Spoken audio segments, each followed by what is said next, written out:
నమస్తే, నేను Aditya. Srikakulam MP central minister Rammohan Naidu Tirumala laddu కల్తీ వ్యవహారంలో జగన్మోహన్ రెడ్డిపై తీవ్ర స్థాయిలో విరుచుకుపడ్డారు. మరి ఈ అంశం గురించి తెలుసుకునే ప్రయత్నం చేద్దాం. ప్రస్తుతానికి మనతో పాటు స్టూడియోలో ఉన్నారు ప్రముఖ senior journalist and political analyst Durga Vadlamani గారు. మ్యామ్ అడిగి మరిన్ని విషయాలు తెలుసుకుందాం. మ్యామ్ నమస్కారం. మ్యామ్ నమస్తే అండి. శ్రీకాకుళం ఎంపీ రామ్మోహన్ నాయుడు జగన్మోహన్ రెడ్డిపై తీవ్ర స్థాయిలో విరుచుకుపడిన సందర్భం మనం చూసాం, అది కూడా లడ్డు కల్తీ వ్యవహారంలో. మరి జగన్మోహన్ రెడ్డి చేసినటువంటి వ్యాఖ్యల్ని అసలు ఏ విధంగా చూడొచ్చు? నిన్న తిరుపతి నుంచి ఢిల్లీకి ఒక విమానాన్ని కొత్తగా ప్రారంభించారు రామ్మోహన్ నాయుడు. సో పౌర విమానయాన శాఖ మంత్రి ఆయన ఆ సందర్భంగా విలేకరులతో మాట్లాడారు ఎయిర్పోర్ట్లో. అప్పుడు సిట్ అంటే ఎందుకు భయం జగన్కి? లడ్డు కల్తీ వ్యవహారంలో సుప్రీంకోర్టు సిట్ను ఏర్పాటు చేసింది. అంటే సిట్ నేను రద్దు చేయలేదు, కాకపోతే ఏంటంటే ఒక మంచి పని ఏం జరిగిందంటే రాష్ట్ర ప్రభుత్వం నుంచి ఇద్దరిని, కేంద్ర ప్రభుత్వానికి సంబంధించి ఇద్దరిని అధికారులు నియమించి ఒక ఆహార నిపుణుడిని నియమించింది.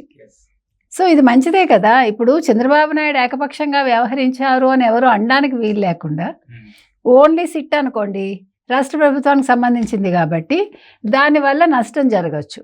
లేదు నిజంగా రిజల్ట్ ఎలా వచ్చినా కూడా ఎలాగ నెగిటివే వస్తుంది.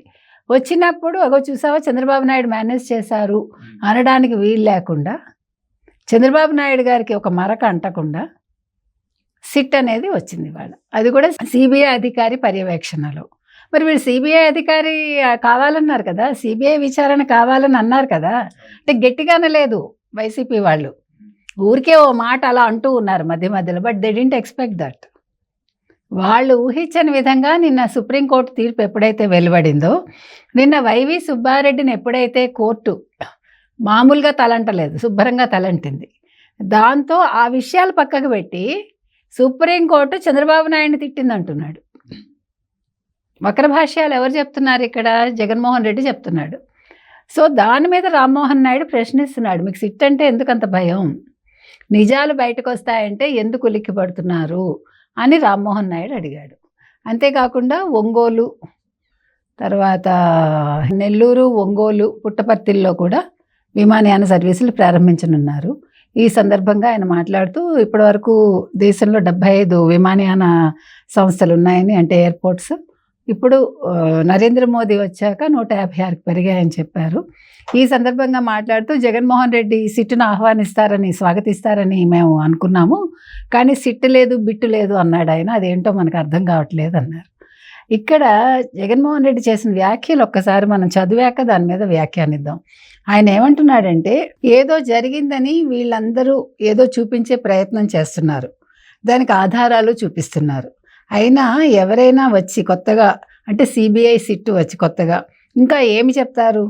రాజకీయ స్వార్థం కోసం వీళ్ళు, అంటే సిట్టి అధికారులట, ఒక తప్పుడు రిపోర్ట్ తయారు చేసి ప్రచారంలో పెడితే, ఇక్కడ వినండి, వెంకటేశ్వర స్వామికి కోపం వస్తుందట.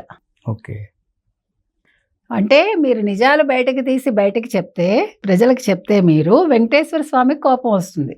స్వామికి కోపం వస్తే మామూలుగా ఉండదు.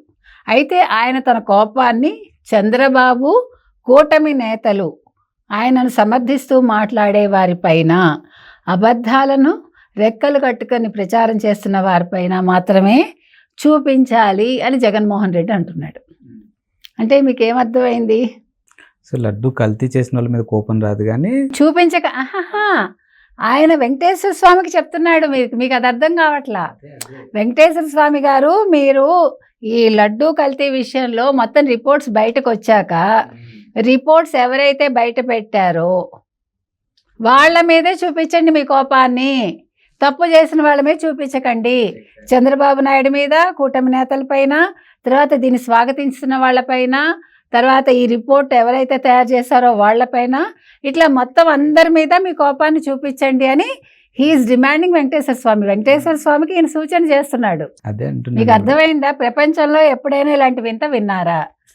దేవుణ్ణి ఎవడైనా, నేను తప్పు చేశాను స్వామి, నా మీద నువ్వు కోపం చూపించకు, వేలెత్తి చూపించిన వాళ్ళు, లేకపోతే ఆ తప్పుని తప్పుగా చూపించిన వాళ్ళ మీద నీ కోపాన్ని చూపించు అని ఎవడైనా అడుగుతాడా?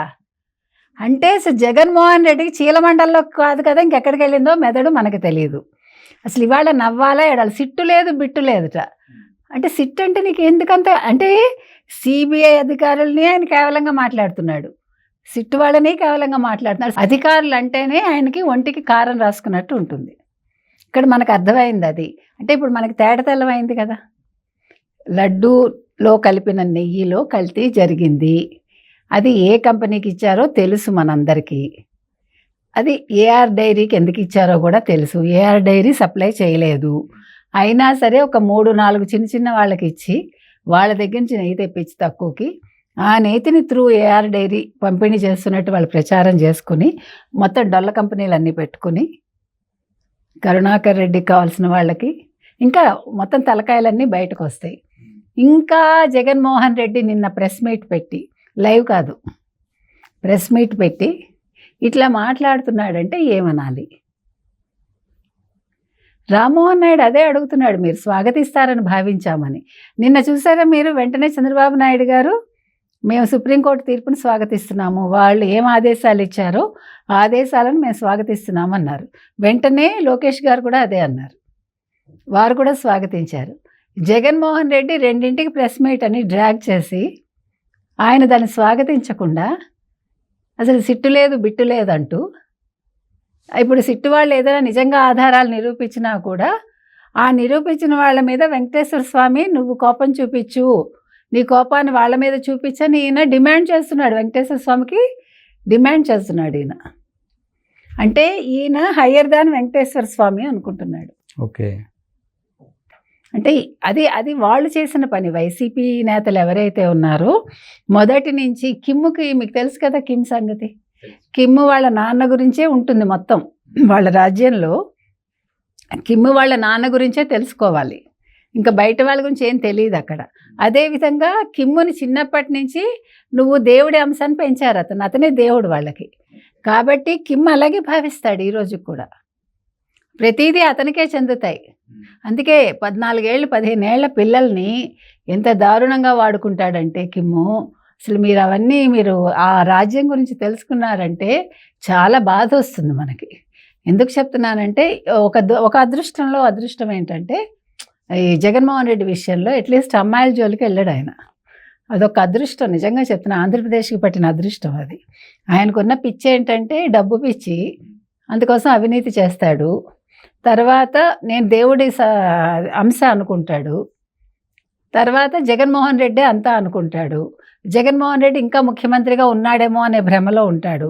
ఇవి పర్వాలేదు, బేరబుల్ కదా కొంతవరకు, నాట్ 100%. ఏది ఏమైనా ఇవాళ సిట్ అంటే జగన్మోహన్ రెడ్డి భయపడ్డాడు. అదేవిధంగా సిట్టు నిజాలు వెలికి తీస్తుందని తెలుసు, అందుకోసం ముందుగానే దాన్ని మసిపూసి మారేడుకాయ చేయడానికి ప్రయత్నించాడు. వెంకటేశ్వర స్వామికి ఆయన నువ్వు ఇట్లా వీళ్ళ మీద ఫలానా వాళ్ళ మీద కోపం చూపించు అని ఈయన డైరెక్షన్ ఇస్తున్నాడు. కాబట్టి వెంకటేశ్వర స్వామి ఏ డైరెక్షన్లో ఉంటారు, పనిచేస్తారు మనకి త్వరలో తెలుస్తుంది.